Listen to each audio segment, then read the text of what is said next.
right, good afternoon, everyone. A few things at the top, and we'll get right to your questions. As the situation with the devastating California wildfires continues to evolve, Secretary Austin remains closely engaged and committed to supporting the response efforts. As part of our ongoing support to California, over 1,800 California National Guardsmen have been activated to assist with the firefighting efforts, including hand crews, rotary wing aircraft, and military police that are working in support of local law enforcement. Additionally, 8 C-130s equipped with the Modular Airborne Firefighting System, or MAFS, are currently on station at Channel Islands Air National Guard Station to support aerial firefighting efforts. Six MAFS missions were flown over the weekend, dropping over 16,000 gallons of fire suppressant, and additional MAFS missions are anticipated for today. Additional assets to include the 10 Navy helicopters with water delivery buckets and 500 active duty Marines from Camp Pendleton are ready to provide support if requested by the lead response agencies. The department remains committed to providing assistance and support to those affected by the wildfires and will continue to work closely with our federal, state, and local partners to respond to this disaster. As we enter the final days of the current administration, let me turn now to Secretary Austin's schedule this week. Later today, Secretary Austin will attend President Biden's foreign policy address at the State Department. Later in the week, on Thursday, Secretary Austin will host the Armed Forces Farewell Tribute in honor of President Biden, in which the Secretary will join senior department leaders, colleagues from across the administration, and other dignitaries in saluting President Biden for his distinguished public service career and tenure as our Commander-in-Chief and 46th President of the United States. Then on Friday, Chairman of the Joint Chiefs of Staff, General C.Q. Brown Jr., will host an Armed Forces Farewell Tribute in honor of Secretary Austin. Both farewell tributes will take place at Conmee Hall at Joint Base Myer-Henderson Hall and will be available to stream on defense.gov. And with that, be happy to take your questions. Associated Press, Lita. Thanks, Pat. Can you clarify just, so these 10 helicopters and the 500 active duty troops are still on standby. They've not been used at all, right? Correct. Is there something else that California is asking for? Are people looking ahead to reconstruction? I mean, it seemed pretty odd that they've been struggling to fight these fires and they haven't used these additional assets. Yeah, well, I won't speak for the state of California. I mean, as you heard me say, they've increased the number of National Guardsmen that have been activated, upwards of 1,800 now. And of course, as Sabrina highlighted on Friday, we are doing everything we can to lean as far forward as we can to be prepared to support the needs of the lead federal agencies. And so, as I'm sure you can appreciate, there are capabilities that California and FEMA are already employing. So these assets are available to be introduced into that mix should they be needed and when they're needed. But you've got to do this in a choreographed way that synchronizes capabilities instead of introduces problems to an already complex situation on the ground. So again, we're going to continue to closely monitor, and as soon as and if those assets are requested, they'll of course be available. The only other thing I'd say too is that, especially with aircraft, being cognizant of wind conditions, and so that also can be a factor that's taken into account. But again, I won't speak for California or FEMA. And then one other quick thing. Can you update us on the transition meetings, et cetera, that are going on in the building? Let's see here. So still continue to see scheduled meetings with department leaders. There have been upwards of approximately 160 meetings so far with transition team officials. We've also responded to over 105 requests for information from the transition team. And so everything right now continues to go smoothly by all accounts, and we are confident that we'll be ready for a smooth transition into next week. Thanks. Carla. Thank you, Pat. First, can you confirm if talks are taking place with U.S. and French troops on whether or not they could secure a border zone up in northern Syria as an effort to defuse kind of the tensions between Turkey and the Kurds? Yeah, I mean, I've seen the press reporting on that, Carla. What I would tell you is that U.S. forces in Syria right now remained focused on the Defeat ISIS mission. I'm not aware of any potential change in mission at this time. Of course, as it relates to the SDF in Turkey, we continue to encourage de-escalation that will lead to a complete cessation of hostilities for all the reasons that we've talked about before. We don't want to see a resurgence of ISIS, and we don't want to see a situation in which the detainment facilities that are holding ISIS members are somehow impacted and enabling them to either escape or, again, resurge. And then completely different topic. Can you give us an update on the Ukrainian battlefield? Does Putin indeed have the upper hand right now? Well, what we're seeing on the battlefield is that, especially in the east, Russia has made some incremental gains. Of course, it's very tough fighting, as well as in the Kursk region as well. But when you talk about the upper hand, of course, tactically, again, other than those incremental gains, what you're seeing strategically is that, again, Russia has not achieved any of its strategic objectives that it set for itself almost 3 years ago. And then finally, since I didn't hear this at the top, or have there been any additions to security for inauguration, or does everything that was announced last week, does that still stand? Yeah, I don't have any updates on that. I would refer you to the joint task force that's managing that. You go to Idris. Just on Ukraine really quick, are there any more PDAs expected over the next week or are you pretty much done with PDAs? I don't have anything to announce from the podium. And then just more broadly, given that it's his last week in office, has the Secretary had time to reflect on sort of the past 4 years, and what does he believe his legacy is in this job that he's had for 4 years? Yeah, thanks, Idris. As you heard the Secretary talk about when he was out at the Reagan National Defense Forum, both this nation and the department have faced some major national security challenges over the last 4 years. I mean, you've had the coercion and the bullying from the People's Republic of China. You've seen Russia's invasion of Ukraine and malign activities from Iran, North Korea, and terrorist groups. But in those same remarks, you heard Secretary Austin also talk about the fact that this country and the international community have stood up to President Putin. We've stood up to North Korea and to Iran and to Hamas and Hezbollah. And so during his tenure, Secretary Austin has been guided by his 3 priorities of defending the nation, taking care of our people, and succeeding through teamwork. And employing those priorities as the North Star, as well as the National Defense Strategy, has really helped the department stay focused on the right things when it comes to addressing the challenges that we have faced. And as you've heard the Secretary say in his last several engagements, he could not be more proud of the service members and the DoD civilians who are protecting our nation every day. What's his biggest regret? I think the Secretary, again, feels that we have confronted many of the challenges that I just laid out, and that we have been able to make the country both safer and our alliances stronger. And I'll just leave it there. You go to Chris, and I'll come to you, Joseph. Thanks, Pat. A few questions regarding Ukraine. What is the current estimate of North Korean killed in action and wounded in action in Ukraine? And are there high-ranking officers among them? And relatedly, has the U.S. had access to the North Korean soldiers captured by the Ukrainians? On your latter question, I don't have anything on that, Chris. As you saw President Zelensky talk about, they have captured some North Korean soldiers. So I'll just leave it there. In terms of the casualty figures, I don't have a specific casualty number to provide you, other than we are aware that more than 1,000 casualties on the battlefield. To my knowledge, that does include a wide range of ranks, to include some senior officers, but I don't have any more specifics than that. And just a big picture question.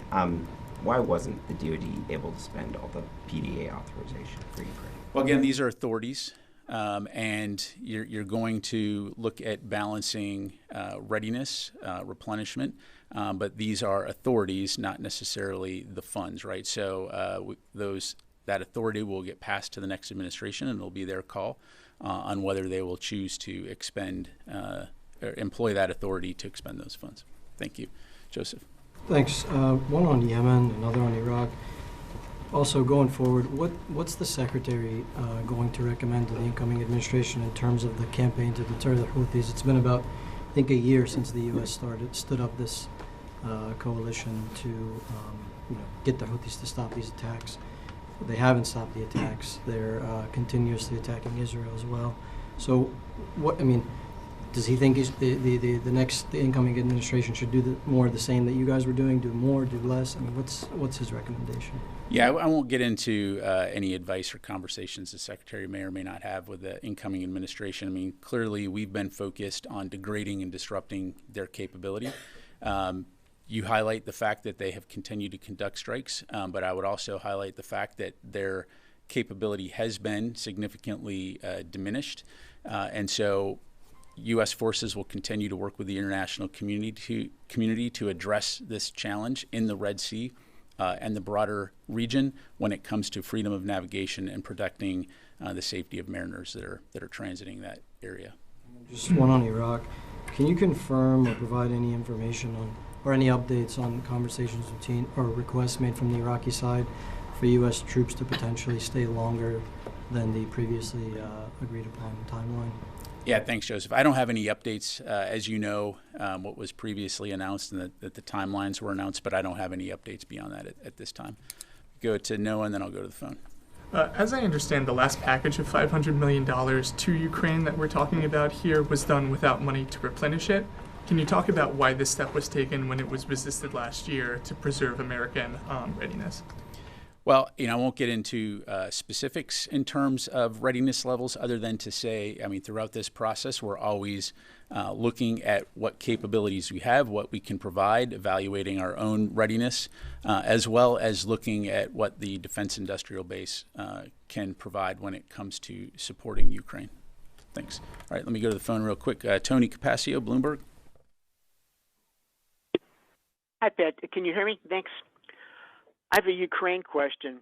There's a running narrative among critics of the Biden administration's Ukraine policy that it waited too long to provide F-16s, anti-personnel munitions, and longer munitions such as ATACMS, plus allowing them to be fired more deeply into Russia. Now, I'm realizing this is largely a White House policy question, but from a strictly military standpoint, Pat, did a consensus emerge in the DOD kind of JS Joint Staff debates you sat in on that providing those weapons sooner could have possibly shifted the conflict in Ukraine's favor? Yeah, thanks, Tony. I think it's important to remember how we got here in the first place. And if you go back to February of 2022, President Putin's strategic objective was to eliminate Ukraine as a country, and that's still clearly his objective. But nearly 3 years later, the fact is that he has failed to achieve any of his strategic objectives. Ukraine is still a free country, and importantly, it is still a country. NATO is, of course, bigger now and stronger. And Russia, when it comes to a lot of the strategic variables, to include the manpower that it is committed to this fight and many of the other factors, including its defense industrial base, have all been weakened. And so since the very beginning of this conflict, the United States, and in particular the Ukraine Defense Contact Group, have worked very, very hard to help Ukraine win this war. Last week, as Secretary Austin met with some 50 different leaders from nations around the world, he highlighted what we have done to support Ukraine. And if you just allow me to recount here, more than 200 million artillery rounds, more than 20,000 rockets. We've provided Ukraine with air defense systems and missiles to defend its skies, its cities, and its citizens. We've been working to support Ukraine's drone industry, and we've surged other critical capabilities to include HIMARS, ground combat vehicles, javelins, and more. Part of this process has been to ensure that we're in daily contact with the Ukrainians to understand what their needs are, and we have rushed security assistance at historic speeds. And as the battlefield has evolved, that support has evolved. And if you think about the kinds of capabilities that we're providing, and you mentioned F-16s, the high-tech nature of that capability and the sustainment and maintenance required makes it an imperative to ensure that we're not just paying lip service and providing that equipment and that capability, but also the training, support, and sustainment that goes with it so that they can actually use it on the battlefield. And so the last thing I'd say on this is Secretary Austin has said many times that there is no silver bullet. It's how you combine all these capabilities together in order to be effective on the battlefield. And I'll just conclude with saying again, Ukraine is still standing. They're still fighting. And Russia has not achieved the objective that it set out to accomplish 3 years ago. Thank you. Jennifer. General Ryder, I'd like to get your assessment of the new ODNI assessment of the Havana syndrome cases that was released Friday. Back in September, there were DOD members who were affected by what they believe was a Havana syndrome style attack. There have been whistleblowers from the DIA. Does the Secretary think that there needs to be more investigation into whether a foreign adversary is behind these attacks in light of the new evidence that 2 intelligence agencies have presented that a foreign adversary may have developed a weapon that could be responsible for this kind of injury? Yeah, Jennifer, I don't have anything specific to pass along other than I know that this is under close review and will continue to be so, but I don't have anything to provide from the podium here. Warren? 2 questions. First question, has there been a conversation between Defense Secretary Austin and Pete Hegseth, or are there any such plans for a conversation over the course of the next 7 days? No conversations to date, and I don't have anything to announce from here. And then a question on Lebanon. Israel carried out strikes yesterday in Lebanon, saying they had raised issues of Hezbollah violating the ceasefire agreement to the monitoring mechanism, but those were not addressed. Does the U.S. believe that first, were you aware of issues that Israel had raised with the ceasefire monitoring mechanism? And second, is it fully operational? Do you believe there are issues with the ceasefire monitoring? So what I would say, Oren, is that from our perspective, the ceasefire continues. I don't have anything, nor will I speak for Israel in terms of their operations. I do know that Major General Jeffers and the team that is implementing the mechanism, along with the State Department and other countries, are working hard to ensure that that ceasefire holds. They're working hard to ensure that we understand what the Lebanese armed forces' needs are as they take over security and implement that ceasefire. And so I'm confident that they are staying in close communication with the Israelis as well as others in the region to do that work. And I'll just leave it there. Is it your understanding that it will continue, the ceasefire monitoring mechanism with General Jeffers will continue operating after January 20th? That's my understanding. Correct. Jeannie. Thank you, General. I have a few questions on South and North Korea and Ukraine. Last weekend, the U.S. and South Korea nuclear consultative group meeting was held here. The next meeting will be held in South Korea, but it is still unclear. What can you say about the existence of the NCG in the incoming administration? I really can't speak for the incoming administration, Janie, so I have to refer you to them for any questions on that. Do you think that only the U.S. extended deterrence can prevent North Korea's nuclear provocation, or can United States consider the possibility of allowing tactical nuclear weapons in South Korea as another way to challenge to North Korean nuclear threat? Well, our policy hasn't changed when it comes to the denuclearization of the Korean Peninsula. On Ukraine President Zelensky has proposed to North Koreans Kim Jong-un a prisoner exchange for captured North Korean soldiers and Ukrainian soldiers detained in Russia. What is the United States view on this? That's really a question for President Zelensky. So I'd refer you to him for any questions about potential prisoner exchanges. Yes, sir, and then I'll go back to the phone. Thank you, sir. Regarding the active duty assets currently on standby to potentially assist with the California wildfire situation, do you have a sense of how long DOD is willing to wait on standby, waiting for that potential call to come? And should the call never come, do you know who the authority would be to say, you know what, this probably ain't happening, time to fold it up, pack it in, and get back to our regular battle rhythm? Yeah, I think we're going to be ready as long as we need to be ready to support that. And U.S. Northern Command working very closely with the interagency and FEMA. They're making that hour by hour, day by day determination in terms of what those requirements may be. So I don't want to speculate about what the future could look like, other than to say, again, we understand the significance and the devastation of these fires, and the Department of Defense is going to do everything we can to support all those who are battling these fires, to include having this capability available should it be requested. Let me go to the phone. Howard Altman. Hey, thanks, Pat. Couple questions on different subjects. One, what is the assessment, the U.S. assessment of the capability of the North Korean troops that are fighting in Kursk? Are they capable? Are they well equipped?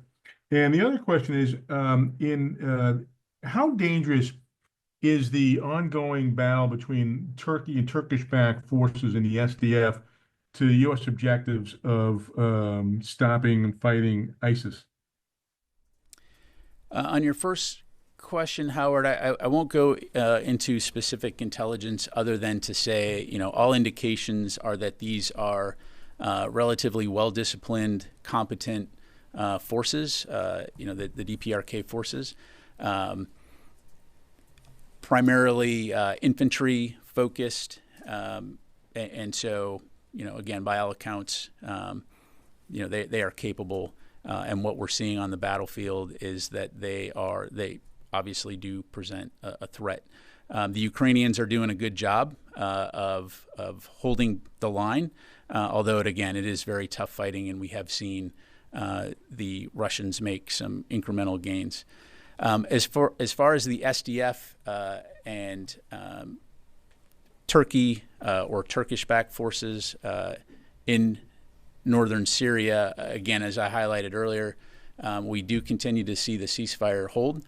We do want to see a de-escalation of hostilities, because what we don't want to see is a resurgence of ISIS or the conditions that could enable the resurgence of ISIS in Syria. Thank you. Come back to the room here. Yes, sir. I have a follow-up question about North Korea troops in Russia.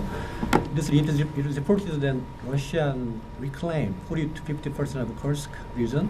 So do you think that North Korea troops helpful for Russia to retake in such a place? Well, as evidenced by the fact that Russia was able to introduce 12,000 DPRK forces onto the battlefield, that's certainly a significant number. It certainly makes it much harder fighting for the Ukrainians. But again, as I highlighted, the Ukrainians are continuing to fight, and they're continuing to do everything they can to hold that line. Our focus here continues to be on working with the international community to ensure that Ukraine has what it needs in order to defend itself all along the forward line of battle. Do you have indication that North Korea sent more troops from North Korea? I don't have anything. I'm not aware of anything at this time. Obviously, something that we continue to monitor closely. Tom? Thanks, Joe. Just building on Idris's question earlier, is Secretary Austin satisfied with the manner in which Israel has... Just wait for the chimes. Sorry. Is Secretary Austin satisfied with the manner in which Israel has prosecuted its war in Gaza? I'm not going to make a values judgment up here. I think Secretary Austin recognizes the tough fight that Israel has been since Hamas conducted its attack on October 7th. We've been very clear in terms of our commitment, our ironclad commitment to support Israel's ability to defend itself. That's not going to change. Clearly, when it comes to prosecution of this campaign, he's also been very clear about the importance of protecting civilians on the battlefield, and that continues to remain his view. Thank you. Concerns about protecting civilians. Is he satisfied? Again, I think I've been pretty clear. Okay. That is all the questions we have. I just want to conclude. Before we do, I would like to just take a minute to flag that today is my last press briefing as the Pentagon Press Secretary. It has been an honor to serve as the DoD spokesperson from this podium and to help tell the story of our amazing service members and DoD civilians who serve our nation every day around the world. I want to say thank you to Secretary Austin for affording me this opportunity and for having the trust and confidence in me to do the job. I also want to thank Secretary of the Air Force Kendall, Chairman and former the chairman and former Chief of Staff of the Air Force, General C.Q. Brown, and the current Chief of Staff of the Air Force, General Alvin, for their support in enabling me to serve in this role. For the last 2.5 years that I've been in this position, I have been blessed to serve alongside an incredible team here at the Office of the Secretary of Defense for Public Affairs. I would like to extend my deepest thanks and gratitude to, and I've got like 25 people here, so just bear with me. The Assistant to the Secretary of Defense for Public Affairs, Chris Marr, Carly Weibel, Deb Richardson, Colonel Roger Cabness, Colonel Chris Devine, Mr. Chris Garver, the entire Defense Press Operations team, our strategy plans and assessment team, our strategic engagements team, and the Joint Staff Public Affairs team for all of your support.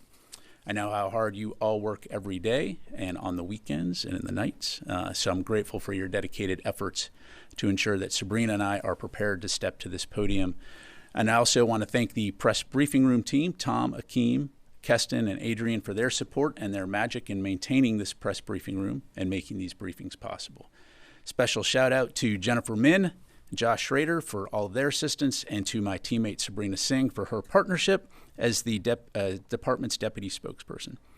I also want to say thank you to my media colleagues in the Pentagon Press Corps for what you do every day to report on the Department of Defense, tell the story of those who serve and protect our country. I strongly believe that our republic and our military are well served by the depth of knowledge, skill, and experience resident within this press corps and the independent reporting you do to keep the public informed. I've greatly appreciated working with you and learning from you, not only while serving in this position, but over the last 25 years in the various assignments I've held in and outside of the Pentagon. Thank you very much again, and that is all I have. Thank you.